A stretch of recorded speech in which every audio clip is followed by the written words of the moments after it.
Sa ibang lalaki ba? Hindi na siya. Sorry.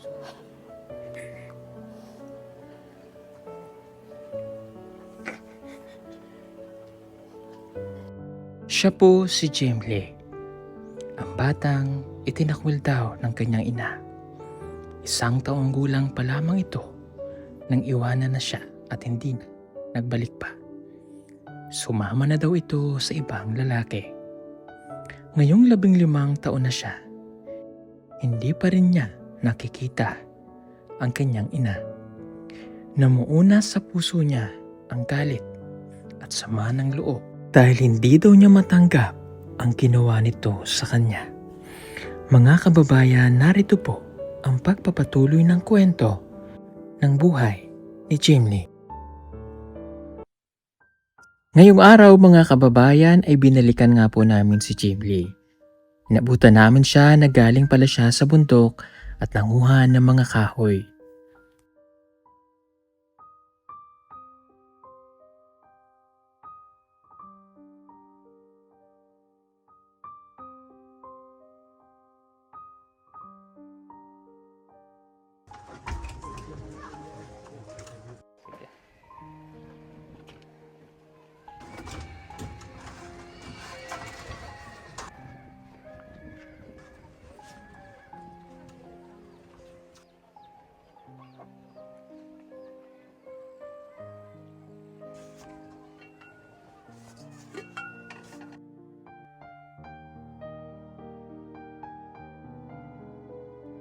Tanghali na at kailangan na rin niyang magluto ng pananghalian.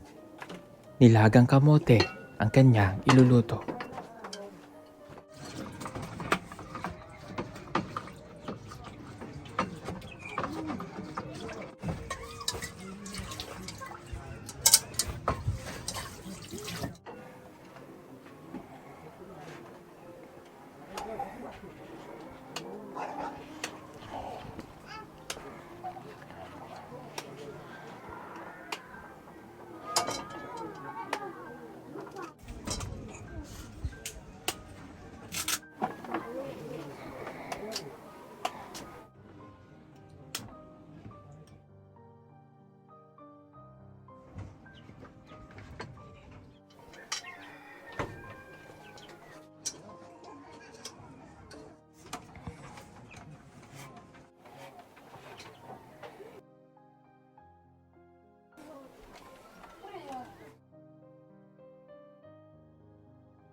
hero ng masa, ang hero ng masang Pilipino. Handang maggala sa kabundukan para ang ating kababayan ay mapuntahan. Ang pugong biyahero, handa na tulungan malayong kababayan na nangangailangan. Hindi namimili kahit pa na sino. Pugong biyahero, hero ng masang Pilipino.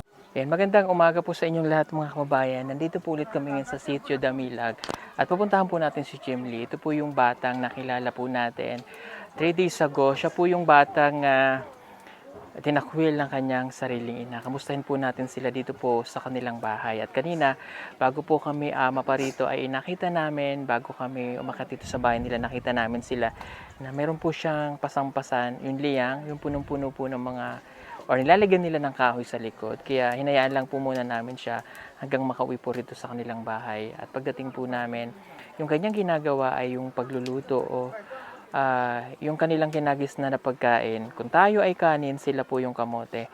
Nandyan po siya sa loob at sigurado sa mga oras na ito ay nagluluto po siya. Tara po at kamustahin po natin siya.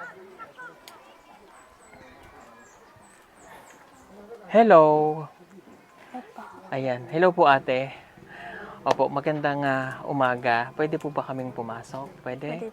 Okay, sige mga kabayan, pasok po tayo. Ate, pasok na ako ha. Ito po siya. At siya po ang ngayon ay nagluluto ng kanilang pagkain, which is yung kamote. Tama? Okay. Wala kayong pasok ngayon? Wala. Okay. Kamusta ka? Kiraman. Okay ka naman? Bakit wala kayong pasok? Ambot. Hindi mo alam. Okay. Sige. Jimly, nakakaintindi ka ba ng Tagalog? Okay. Nakakapag-storya ka ng Tagalog? Wala pa. Wala pa. Okay. Ano ba yung favorite subject mo? Araratan. Araling panlipunan. Ano ang grado mo sa Pilipino? Di ba mayroon tayong math? Let's say, ang math mo 82. Ang araling panlipunan ay 85. Ano ang grado mo sa Filipino? Etitura. 82. Okay. So, medyo hindi mo pa napapractice yung pagtatagalog. Opo. Okay. Sige po mga kababayan, pasensya na kayo ha.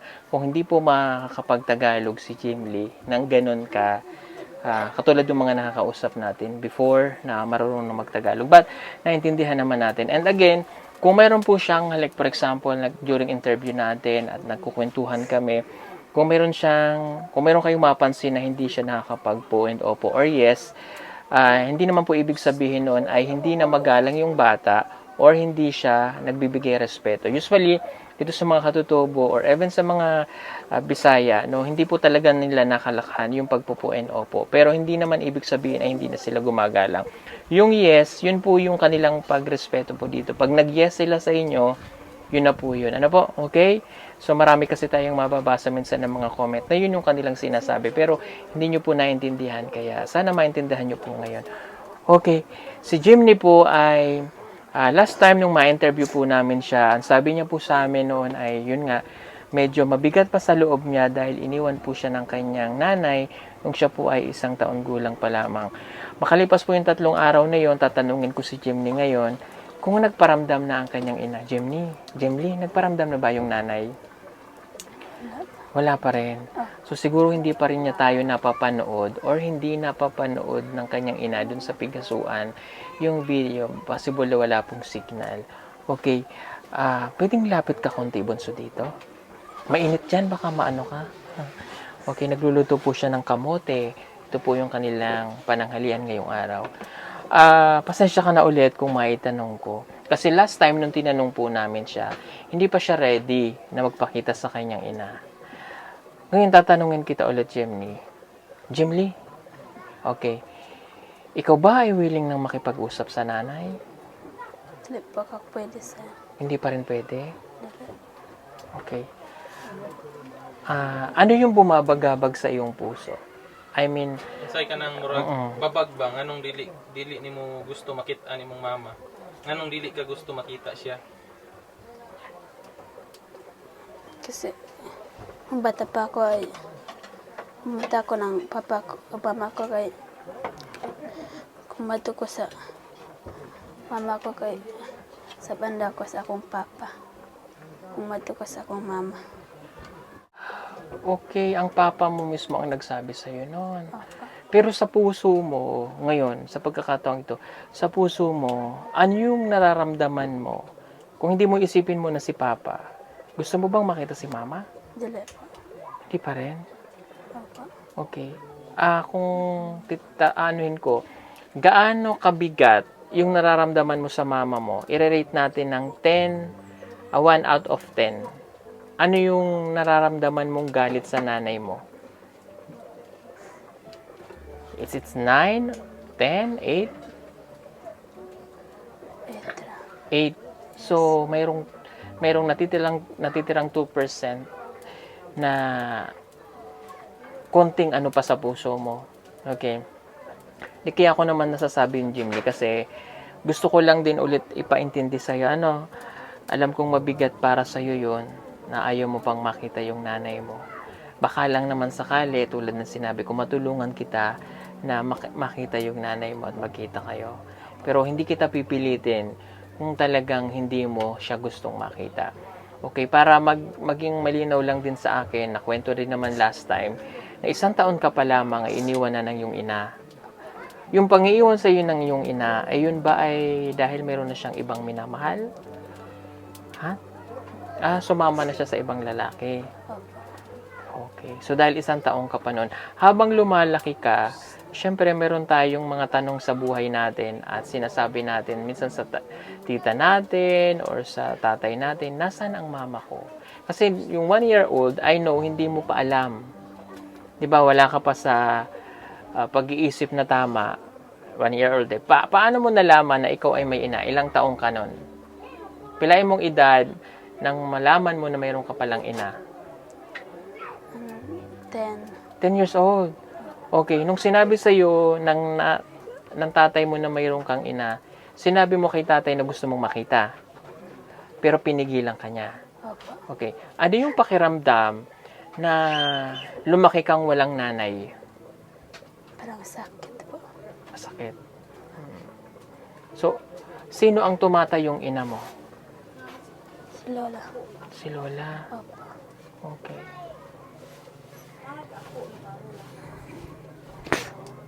Sorry, Jimmy, ha? Kung naitatanong ko. Alam niyo mga kababayan, kasi ramdam ko itong bata na hanggang ngayon talagang masakit sa puso niya yung nangyari na hindi niya po nakita man lang ang kanyang ina or hindi niya na hinayaang makita pa ang kanyang ina kasi galit na yung nandito.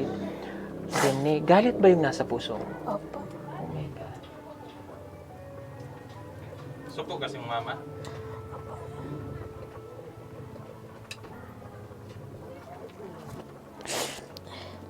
Naintindihan natin po kasi medyo, alam niyo, medyo mahirap talaga yung pinagdaanan nitong batang ito. Kung bakit ganun. Si papa mo, nung lumalaki ka, anong ini-explain sa'yo ni papa mo pag nagtatanong ka, nasaan ba talaga si mama? Anong sinasabi niya sa'yo? Wala. Wala. Wala pong sinasabi sa akin. Pero hinayaan na lang niya na ganito. Opo. Kasi 15 years old na po siya eh. Ano yung pakiramdam na yung mga kaklase mo kapag pinapatawag ang parents, walang umaattend sa iyo na nanay? Si Lola po. Si Lola. Pero sa puso mo, parang pumapasok na sana yung mama ko yung nandito. Si Lola po. Parang si Lola ang nanay ko. Oo, si Lola na ang nanay mo. Ilang taon na ang lola mo? 7. Pero bahay pa si Lola. Opo. Siya yung talagang naging nanay mo. Opo. Okay. Kung may isa kang salitang sasabihin sa lola mo, ano yun? Salamat po. Mahal mo si Lola? Opo. Okay. Ano yung gusto mong sabihin kay Lola? Papasalamat po ako sa kanila dahil pinag-aral po ako na yun.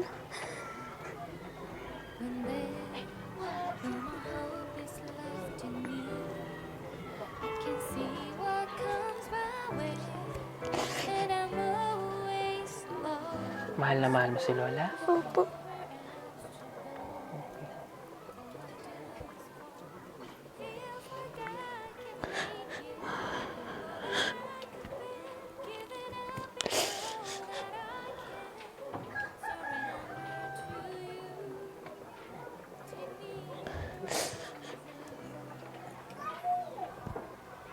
Kung mayroon kang sasabihin sa mama mo naman ngayon, anong gusto mong sabihin kay mama? Wala po. Wala? Okay, so yun mga kababayan niya, huwag na lang muna nating pilitin yung damdamin niya o yung puso niya kasi talagang masakit pa po yun sa kanya at nahihirapan siya na tanggapin, no, yung mga ganong bagay na nangyari po sa kanya. Okay? Jimmy, hindi ko na ipipilit, but umaasa pa rin ako na darating yung time na makikita mo at magbubukas ng yung puso para sa iyong mama, ha? Okay? Hindi ko na ipipilit na maano mo yun sa mama mo, ha? Pero sana dumating yung time na ma-realize mo din minsan sa puso mo na maganda yung magpatawad. Ha? Hindi kita namin pipilitin kung kailan handa ka.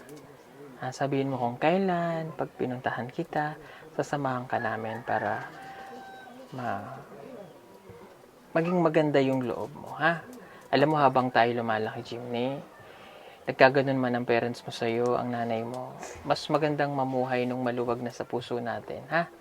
Pero again, hindi kita pipilitin kung kailan ka maging handa. Okay? Anong grade ka na?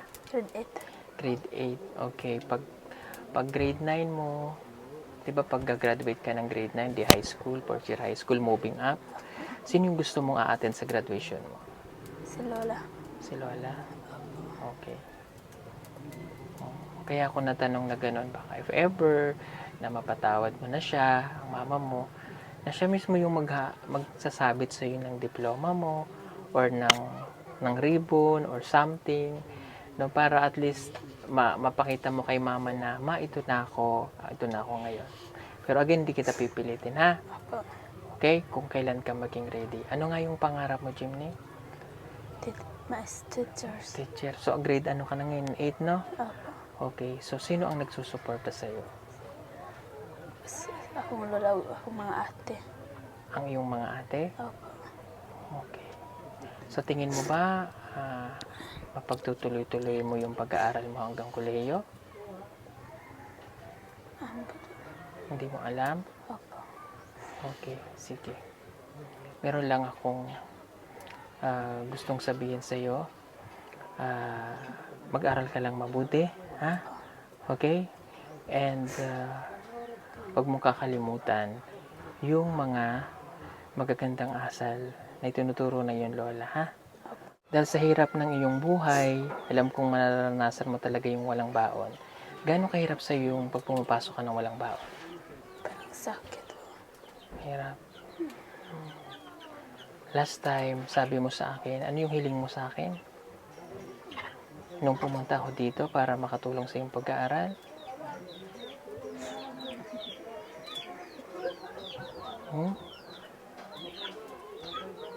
Ano yung hinihiling mo?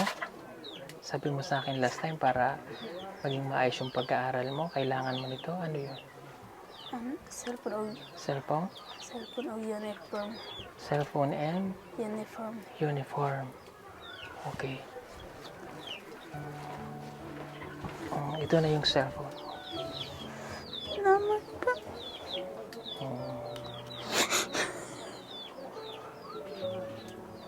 So, yun mga kababayan. Okay lang. Kaya mo yan.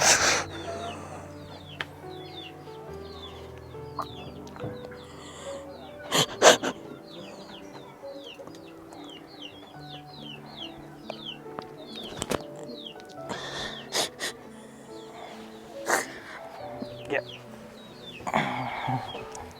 Okay ka na? Opo. Ito na yung cellphone mo para makatulong sa iyong pagkaaral, ha? Okay?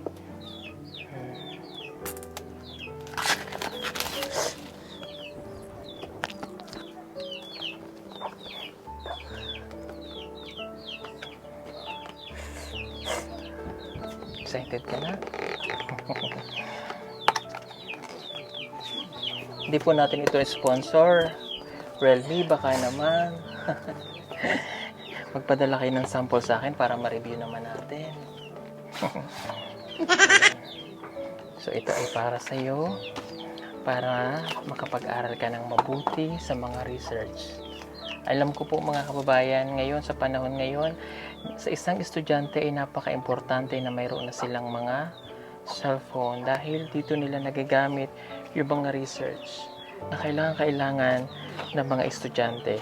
Kung ito man po ang hiniling sa atin ni Jim Lee ay ipagkakaloob ko sapagkat ito po ay kailangan niya at alam kong makakatulong sa kanyang pag-aaral. Masaya ka ba? Opo. Sige. Oh. Ayan. Pwede mo na ito magamit. Sige nga.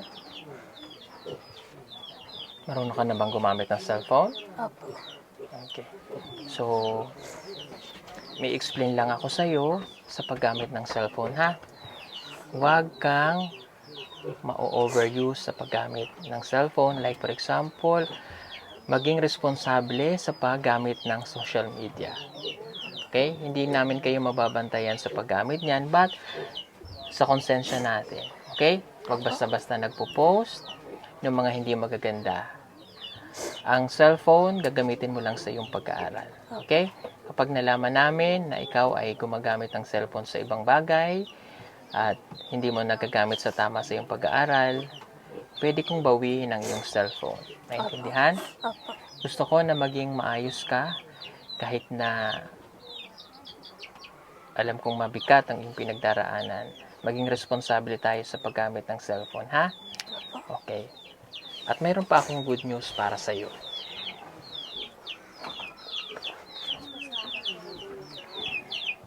Okay, meron po tayong good news para po kay Jimlyn. Okay. Jimlyn, di ba problema mo ang pag-aaral mo? Di ba? Okay. Mga kababayan, si Jimlyn po mula ngayon ay magiging PB Team Scholar na. Congratulations.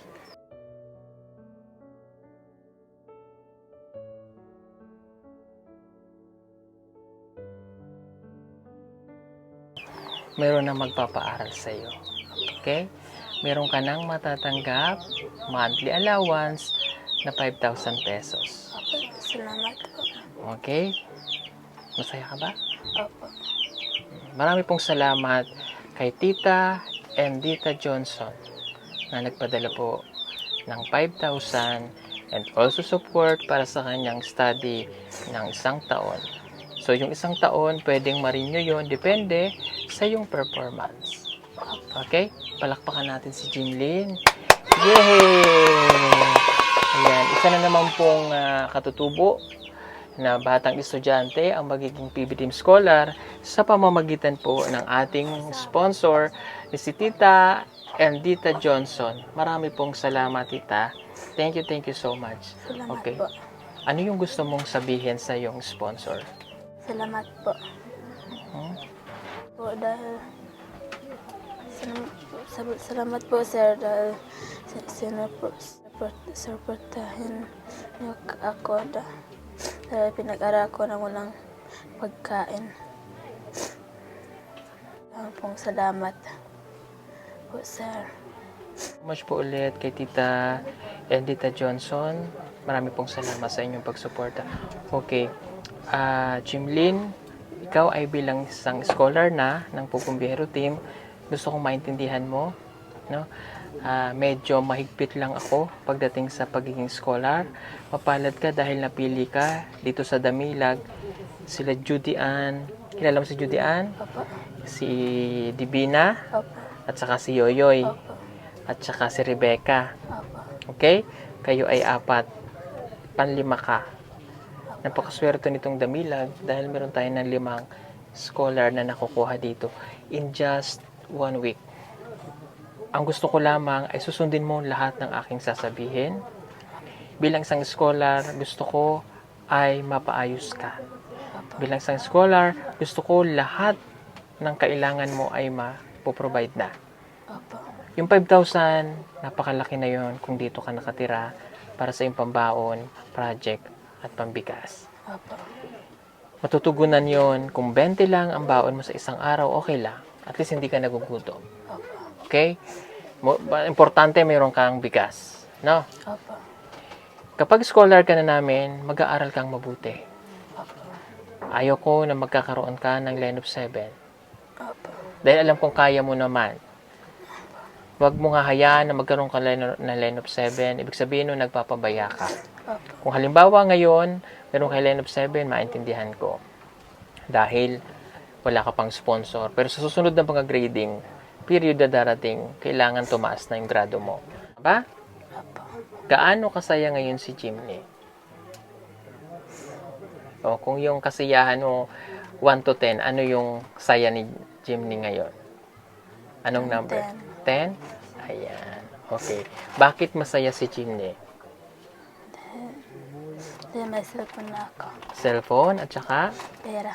Ng allowance. So yan mga kababayan, masayang masaya po si Jimny sa natanggap niya pong regalo ngayon, yung cellphone po at the same time, yung kanya pong pangarap na makakapag-aral at magtutuloy-tuloy siya na ngayong taon ay meron na rin pong nag-sponsor si Tita Edita. Maraming pong salamat, Tita. Kung wala po kayo, mga katulad niyo pong mga sponsor, sa lahat nag-sponsor sa amin, hindi po natin mabibigyan ng kasiyahan at mabibigyan ng pag-asa ang mga batang katutubo. Kayo po yung katuwang namin sa ginagawa po namin sa araw-araw. Kaya maraming pong salamat sa inyong lahat. At sa pagkakataong ito po, mga kababayan, ay ibibigay ko po ngayon yung allowance no, na galing kay Tita Edita. Ito po yung 5,000 pesos para po kay Jimny. Maraming pong salamat, Tita Edita. So ito na yung allowance mo for this month. 2, 3, 4, 5. Okay. 1, 2, 3, 4, 5,000. Salamat po. Okay. So marami pong salamat. At again, gagamitin lamang ito sa tama. Hindi mo siya pwedeng gamitin sa kung anumang bagay katulad ng pagsusugal at kung ano pang mga bagay na ikasisira ng iyong pagiging scholar. Okay? Salamat po at sana po ay napasaya natin siya. Alam ko namang masaya siya ngayon. At hindi ko po muna ulit siya again pipilitin kung hindi pa po natin kayang kung hindi pa niya kayang humarap sa kanyang pamilya o sa kanyang nanay, sorry. Pero darating naman po yung time na yun, huwag lang natin siyang madaliin. Marami pong salamat ulit at sana suportahan nyo pa rin po kami palagi at ang buong PB team. Konting kembot na lamang po ay 4 million na po tayo mga kababayan. At sana tulungan nyo rin po ako na umabot ang video natin ito sa iba't ibang bahagi ng Pilipinas at iba't ibang bahagi ng mundo kung saan mayroong kapwa tayo Pilipino. Hanggang sa muli, maraming salamat. God bless everyone. Bye-bye po. Salamat po. Marami pa sa atin ngayon hindi pa alam na gumamit ng solar. Pero hindi nyo ba alam na napakadali lang naman talagang gamitin ng solar dahil meron na tayo ngayon ng mga smart solar na kahit kayo mismo ay kayang-kaya nyong ikabit to sa inyong tahanan. That is 200 watts na pwede nyong gamitin indoor and outdoor. Napakaliwanag na nito at talaga namang makakatipid pa kayo sa kuryente. At ang maganda pa dito ay may kasama na itong remote na pwede nyong kontrolin. Pwede nyo itong iset ng 3 hours, 5 hours, or 8 hours. At ang isa sa nagustuhan ko dito ay malaki na ang kanyang solar panel na makapagbibigay ng continuous lightning na up to 12 hours. Let's say, alas 6 ng gabi nyo binuksan, mamamatay pa siya ng alas 6 hanggang alas 8 ng umaga. At ang maganda dito, hindi basta-basta nababasa ang bulb nito dahil waterproof na. Kaya kung gusto nyo pong mag-order nito, ay mag-message na kayo dyan sa PB Team Solar.